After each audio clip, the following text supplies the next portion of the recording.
যে রান্নাটা এখন আমি দেখাবো, সাধারণত এটা উড়িষ্যার রান্না। আমাদের পাশে থাকতো উড়িষ্যার একজন লোক, সেই রান্নাটা তার স্ত্রী করে খাইয়েছিল, খুব সুন্দর লেগেছিল। সাধারণ রান্না।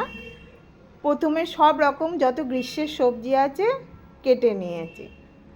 এবার তেল দিয়েছি, জিরে ফোড়ন দিয়েছি, একটা শুকনো লঙ্কা ফোড়ন আর আদা কুচি দিয়েছি। দিয়ে এবার আলু পটল কচু গাঁটি কচু 4টে কেটে এরম একটু নাড়াচাড়া করে নিলাম। তারপর কাঁকরোল ছিল, কাঁকরোলও দিয়ে দিলাম কেটে সমান করে। আর গাজর একটু কেটে বরবটি কেটে দিয়েছি। দিয়ে প্রথমে বড়িগুলো ভেজে নিয়ে তুলে নিয়েছি।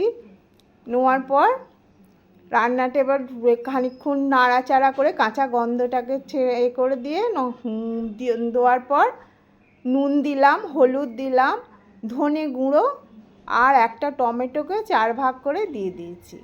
সাধারণ রান্না, খুবই ভালো লাগে খেতে। এবার দিয়ে একটু জল দিয়ে চাপা দিয়ে দিয়েছিলাম। 5 মিনিট পর খুললাম, খোলার পর দেখলাম সেদ্ধ হয়ে গেছে। এবার নাড়াচাড়া করে নামিয়ে নিলাম। নিয়ে একটা পাত্রে ঢাললাম, ঢেলে ওপর থেকে যে বড়িটা ভেজে রেখেছিলাম ছড়িয়ে দিলাম।